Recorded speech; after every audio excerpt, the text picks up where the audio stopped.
Today I'm going to talk about this pen, which is a Serwex 101, and it actually says special. I don't know, it makes me feel special to own such a pen. Actually, I got this for free. I ordered a couple of fountain pens from fountainpenrevolution.com, which sells pens made in India. They have a nice thing going on where you get a 3 for 15 deal, so you pay $15 and you can pick 3 of their pens from quite an extensive range of pens, and I picked some. I have done reviews of these pens, and I got this one for free, and that's of course always nice.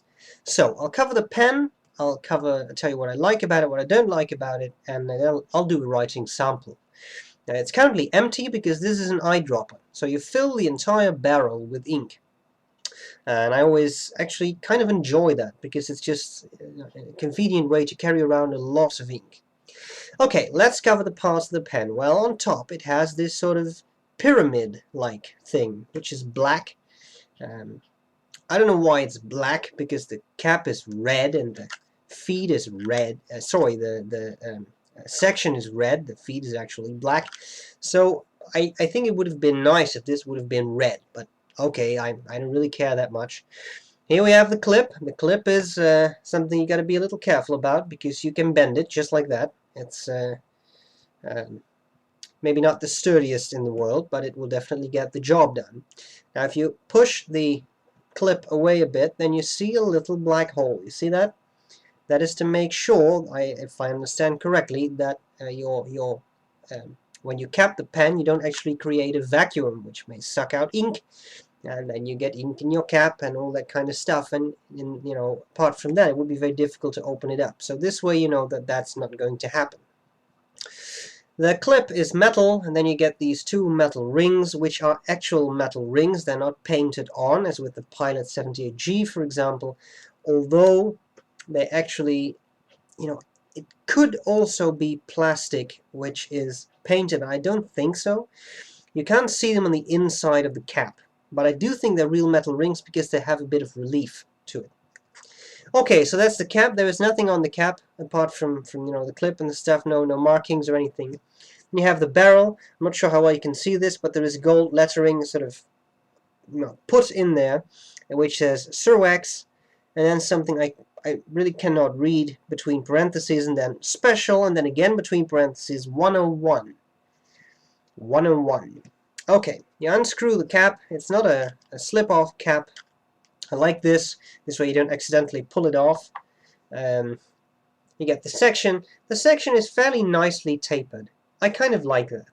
It gets a bit narrower here and then gets a bit broader, and it's actually fairly pleasant to hold. It's a bit thin.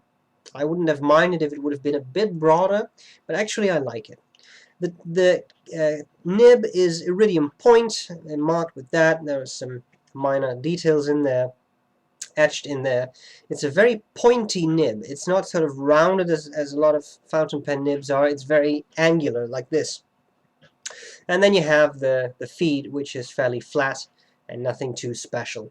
Now, these are fairly inexpensive pens, so it would be a bit odd if you would expect extreme smoothness. Clearly this will not give you the smoothness of a 14 karat or an 18 karat gold nib or a really high-end stainless steel nib, but they're not that expensive either. So for a gold nib you would pay a lot more than you would pay for this. So if you're looking for an inexpensive pen that will also hold a lot of ink, I think this is a pretty nice pen. Okay, so what do I like about it? What do I not like about it? Well, you can disassemble it completely. Now, with an eyedropper, there isn't that much to disassemble. Clearly, you can take off the barrel. Otherwise, it would be a little difficult to fill.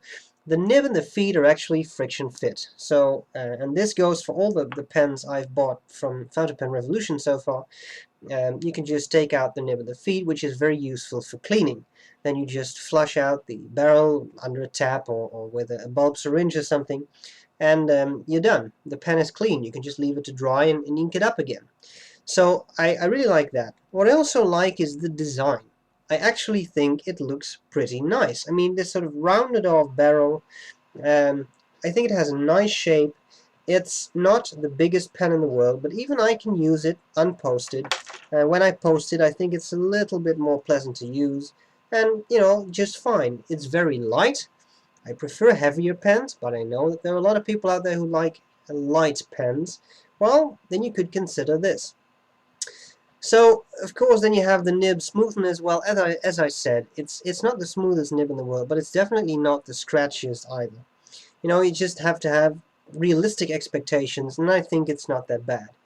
Someone told me that it is a little bit dangerous to smooth out these nibs because they don't have a whole lot of tipping on them. So you can actually smooth them out a bit too much and actually remove the material that should be there. So that's something you've got to look out for. Well, that's all there's to it. I think that's enough talk. I think it's more interesting if I show you how the pen writes. So that's what we're going to do next. I hope this was useful, and I'll see you later. Bye-bye. Okay, here we go with the Serwex Special 101. I like the looks of this pen. I got it for free with an order of other pens. It's not my first Serwex. Let's just call it the Special 101. You see there is some skipping going on here. I'm not sure whether it is the pen. It might well be the ink. I have the feeling that sometimes red ink does this. Especially this ink. This ink, the nib is fine. The ink is Ackerman Chinatown Red. It's a great ink, but red inks in eyedroppers usually give me problems. Not just this ink, but I don't know. Fact of life. And it's especially at startup. You see there? Because now there's no problem whatsoever. It's fairly wet even.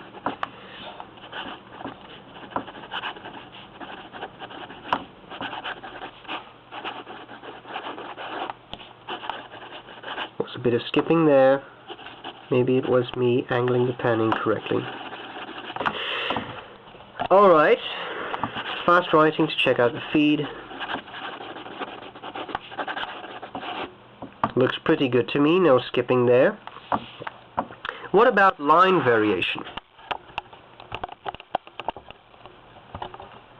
Sorry, just angling the camera a bit. Line variation. Well, there definitely is some.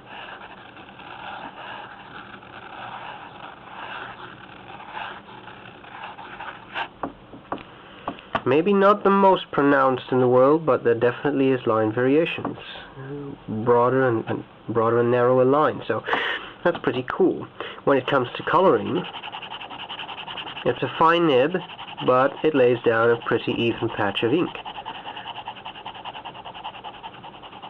So that is not bad, I would say. So, especially considering I got this pen for free, I think it is a pretty nice and decent pen. So, I hope this was useful. I thank you for watching, and I'll see you later. Bye-bye.